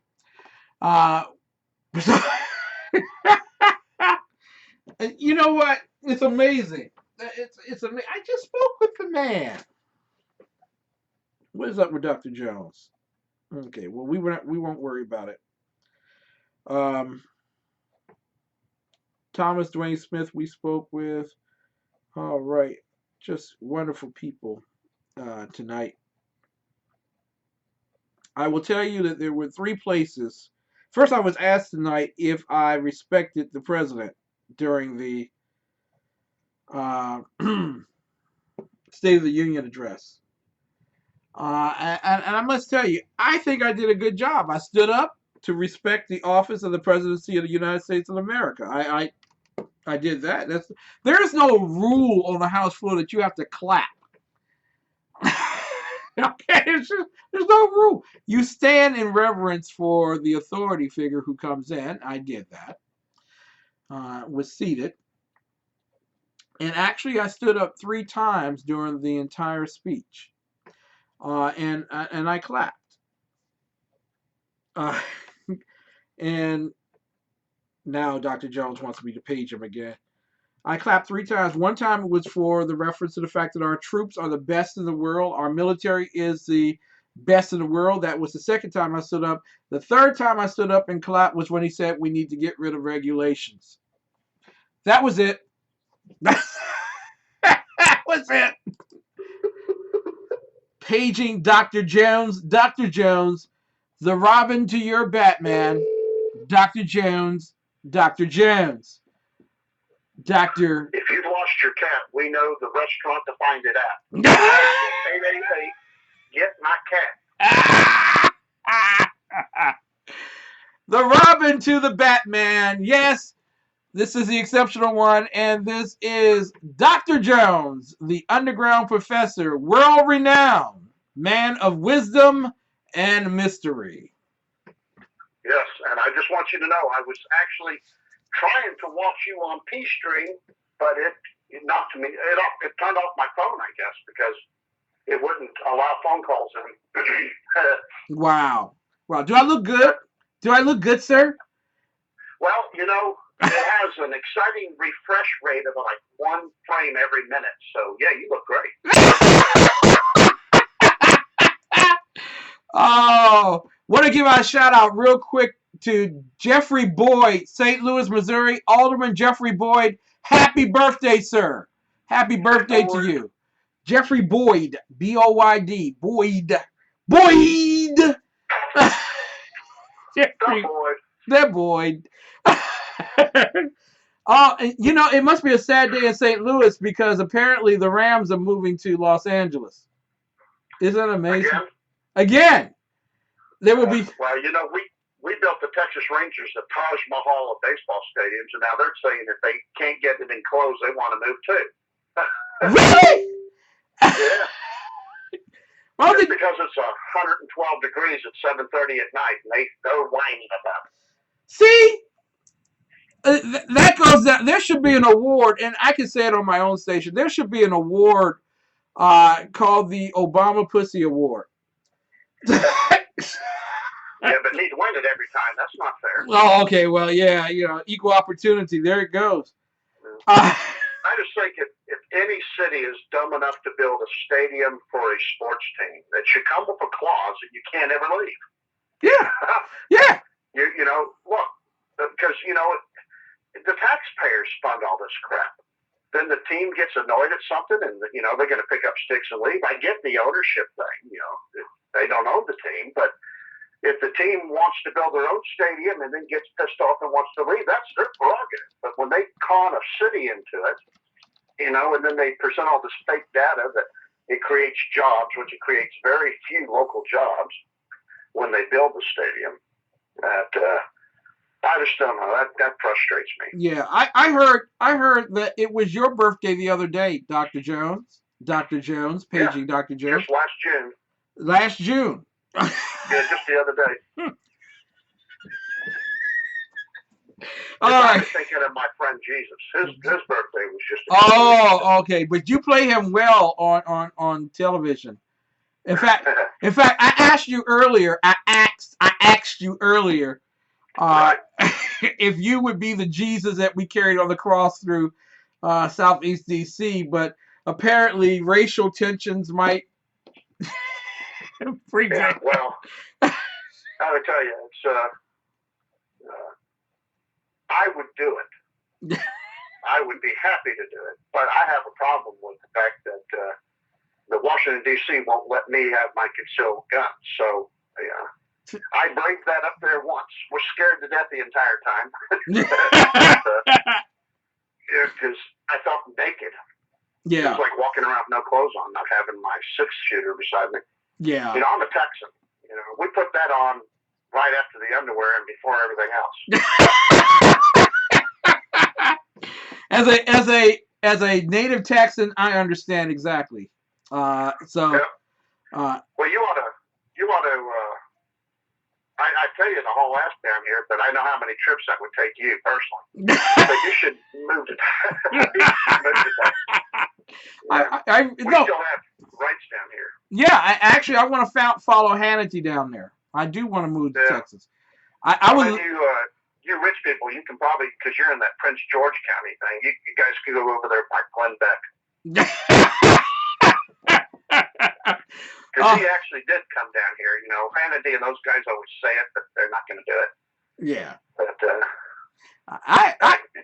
I would love to move to Corpus Christi.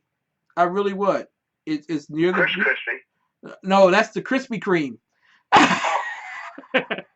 Corpus Christi is nice, but man, you got to worry about hurricanes and crap down there. Yeah, but it's always a beach nearby. That's what I'm talking about. I love it.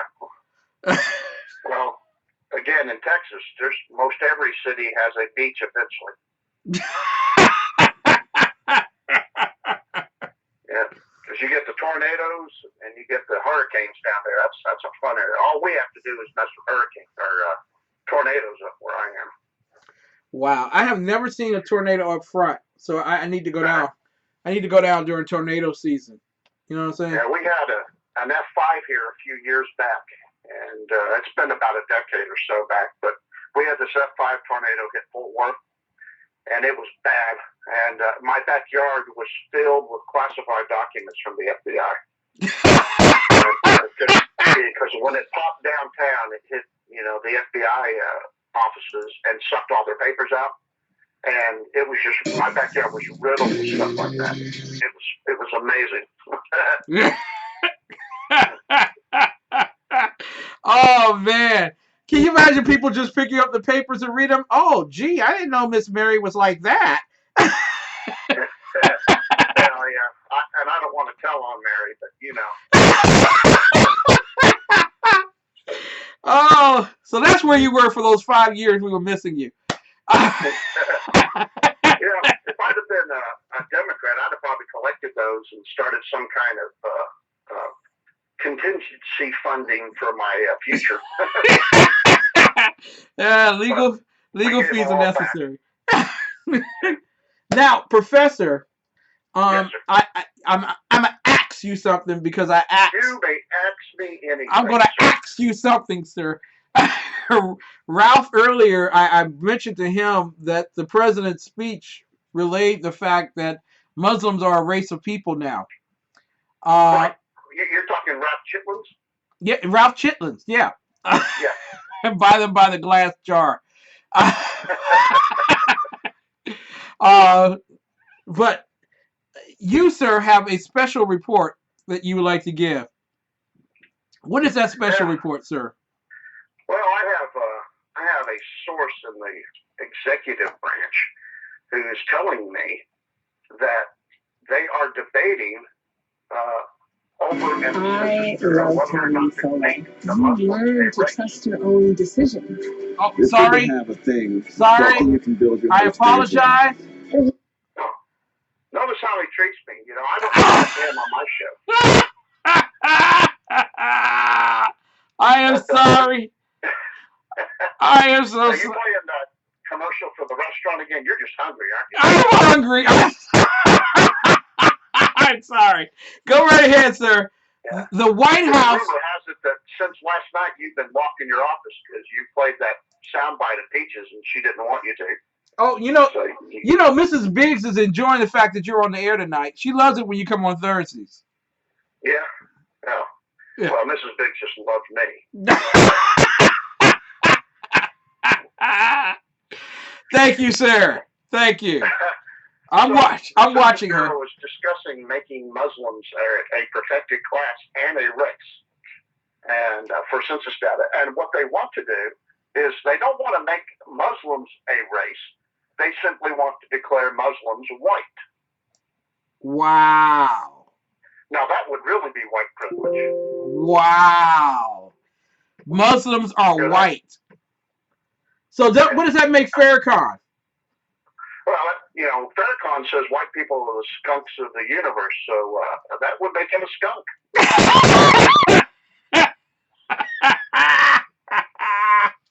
That would, I'm not sure, now, the fastest growing religion in the world is not Islam. It's actually Anglicans and in Africa. But it could change if all these people in Africa discovered that by becoming Muslim, they could become white and then apply for benefits in America. Exactly. And it means that you could actually not go to jail in Texas. You could actually take your mom to Mexico.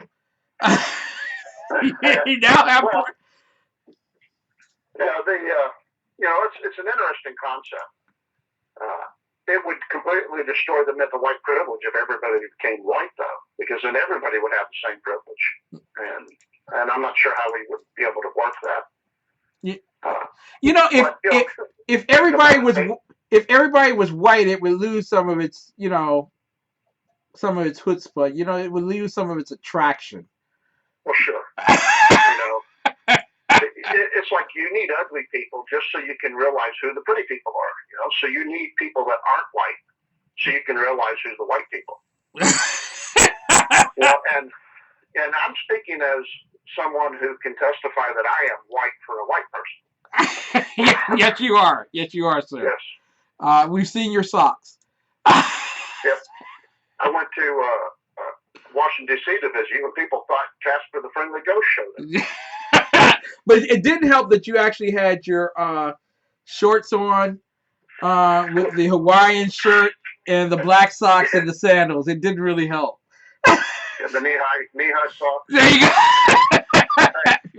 I just have to say, some people can know sexy and some people are haters. My good friend, the underground professor, letting the world know that the White House is working on a plan to make all of America white, or at least Muslim, one way or the other. What time? The Indians, man, if we'd have held out, we'd have really cleaned up. tell everyone what time are your shows and how can people listen. Oh my gosh, well, I'm confusing everybody on this stuff. It's supposed to be Sunday, Tuesdays, and Thursdays, roughly 7 p.m. Central, except Sunday, 6 p.m. Central. But I can't do my show tomorrow because God's Girl's plane is finally getting in after all the delays and everything she's been through. So I will be with her tomorrow night. But we're going to do a Friday show this week, and then it will be Sundays, Tuesdays, and Thursdays. Awesome. On Blog Talk and on Periscope. Awesome. Listen, I need to play out this. This is Ralph Chittoms. I need to play this out before we go on over to Sackheads Radio, where they do not allow me to be in their chat room because they're racist. Well, I found out why they call them sackheads, by the way. Okay. I'm afraid. Yeah. Go ahead, sir. Go ahead. That's because when women go out on dates with them, they make them wear 2 sacks in case one falls off. I always thought it was a cheap way of wearing a condom. But anyway, late at night, I can say that. That gives a new thing for paper or plastic. Ladies and gentlemen, Ralph Chittoms. We will come back tomorrow night, the Underground Professor and I, as we do your sneak peek into New Day Black and Red for WNJC 1360 on Saturday at 5 p.m. For all of us from Washington, D.C. on the Exceptional Conservative Show, we love you. Don't forget to go to shrmedia.com. We leave. SHR. We leave now with no one else but Roland Martin trying to diss with failure my good friend Ralph Chittoms. Good night. God bless.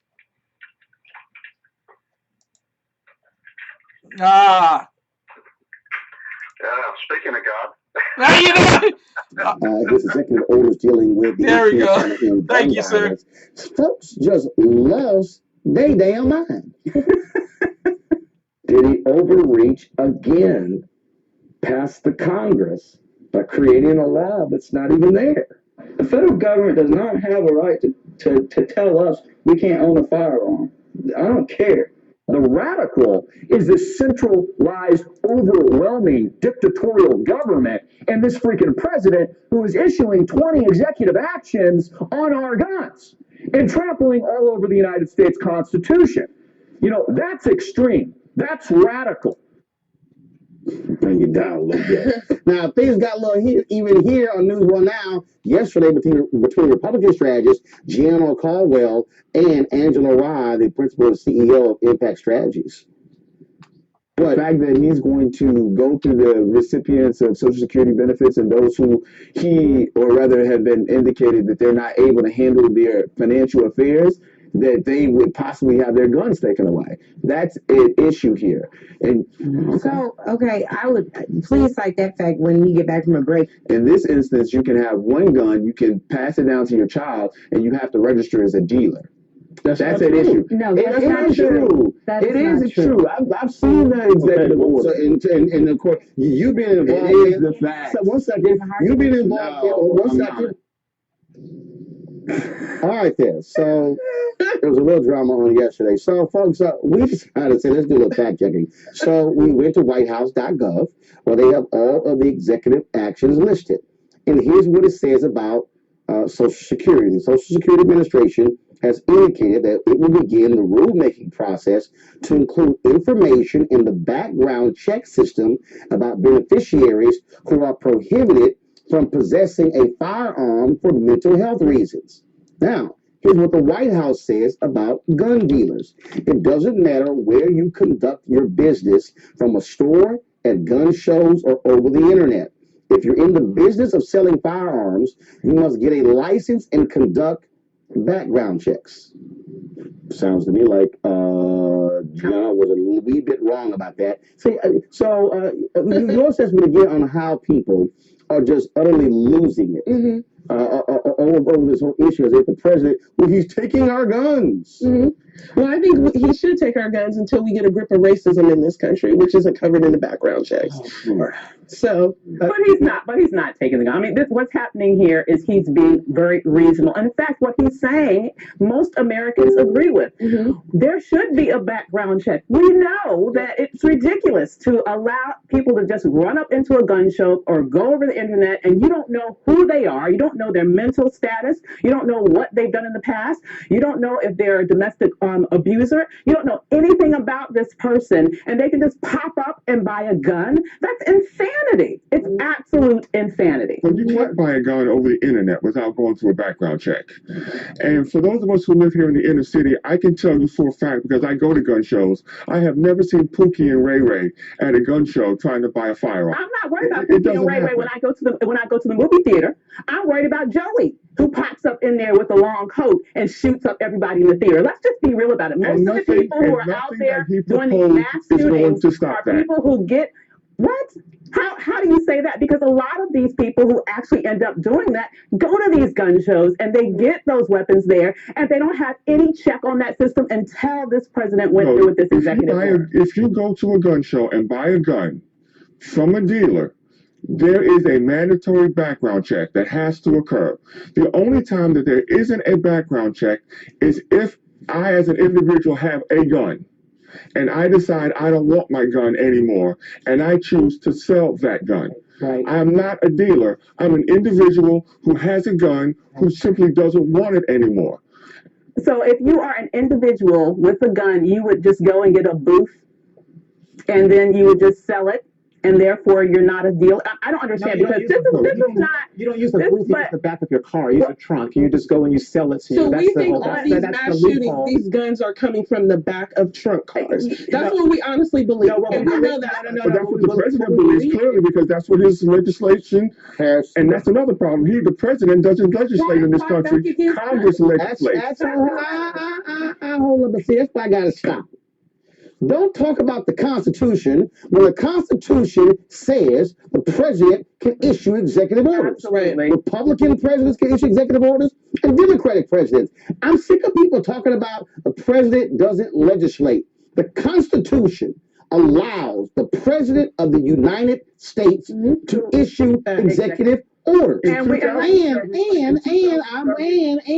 if Congress wanted to act, they could have. The Republicans, on 62 separate occasions, voted on health care. Now, if they want to vote on the issue of guns, well, damn it, go to work. But stop trying to say, well, we legislate. If you had moved, he would not have done executive action. He waited until the final year in office to issue them. Sounds to me like he was waiting for Congress to do some work. Not only in that, 2007, when Barack Obama was running for president, Barack Obama stated that one second, you can finish your point. He was Senator Barack Obama when he runs. We use titles and respect on the show. When he was running for president, he stated that one of the biggest faults with the Bush administration was George Bush's use of executive orders and actions, and when he was president, he was not going to do that. He said he was not going to issue any. He said that in 2007 when he was running for president, and here he is now, again, doing the exact opposite of what he said.